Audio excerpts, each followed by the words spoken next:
it's time to start cutting the scribed tenons into the rails. And as a reminder, I modelled the rail in red, so you can see the profile of the window frame, the outer side, inner side, the rebate for the glazing, the Euro groove here, 16.3 Euro groove, and also the slot, the groove for the weather stripping. But where that joins with the vertical stile, looking at the outside of the window, we have to create a tenon, and it needs to be a scribed tenon so that it follows the profile of the stile, like so. And here's a piece of Accoya that I've already milled to set up the block, and you can see that I've aligned so that we're cutting the the top part of the tenon, and in a further machining process we will remove the lower part as a rebate with a rebate head to create the tenon itself. So this is all about the first pass, the scribed upper portion of the tenon.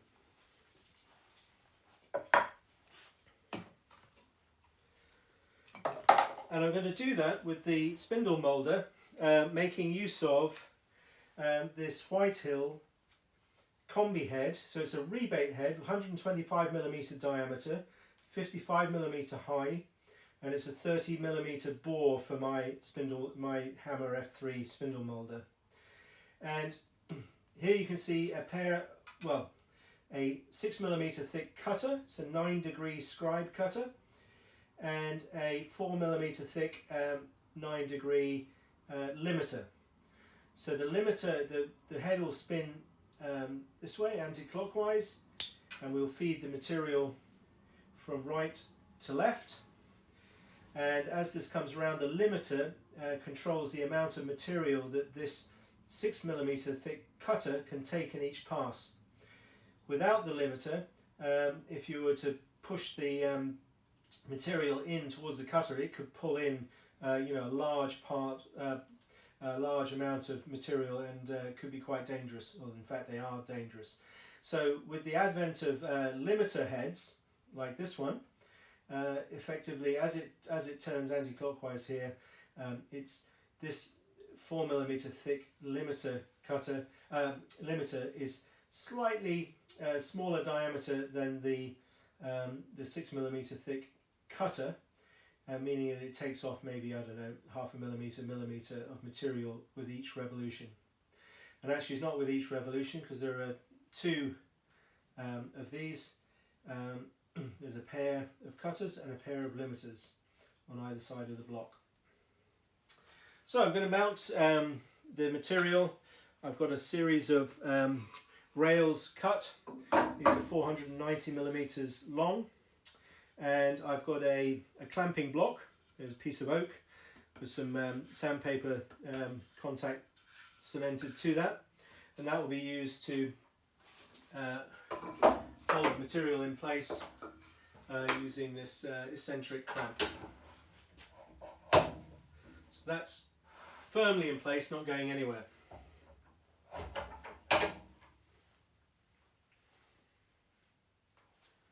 So I'll just get set up.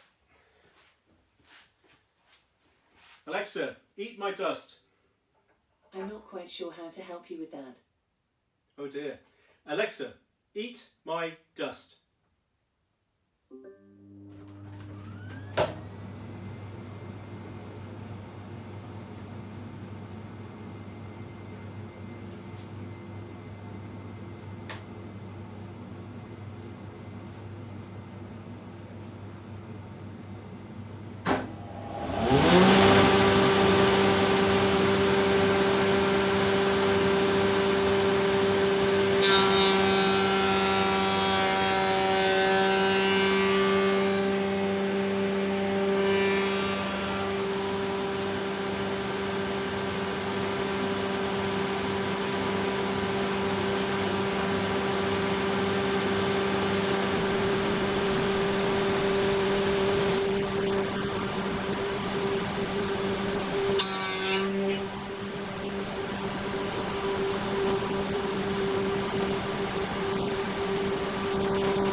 Perfect.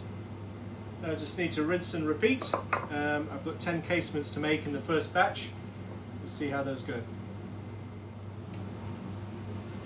Of course, one of the great things about having a 3D printed prototype like this, that's dimensionally very accurate, is it helps in the setup of the tooling. So you can see that when I was raising the cutter head in the block to the appropriate height, I was able to use the prototype itself to set that up very accurately. Same thing in terms of positioning distance from the fence to the front of the cutters.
Okay, so now that I've cut the scribed upper part of the tenon on each of the rails, and you can see I've got these marked. This is the face, and this is the edge. So this will be the outside of the casement, and then this is the upper portion. I now have to, following the model, so I've cut this part of the scribed tenon. I now need to cut the lower part of the tenon here, and to do that I've put in a different block, and this block down here I'll show in an inset is a Whitehill 125 by 50 by 30 Z4 rebate block. So it's got 4 angled cutters, the full 50 millimeters high, and then at the top and bottom it's got these scribing cutters, so you get a nice clean cut.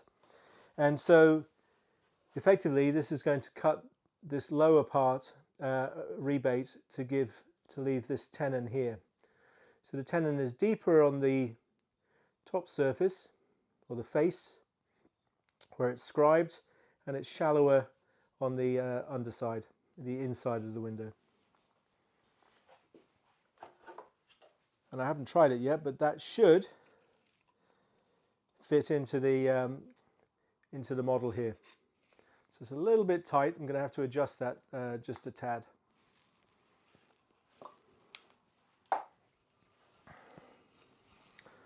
So just taking a look at the size here, just around 17. So I'm going to need to come down to, if you recall, the groove cutter that I've got to create the mortise groove is 16 millimeter. So I'm going to need to raise this block just slightly. Alexa, eat my dust.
Alexa, don't eat my dust.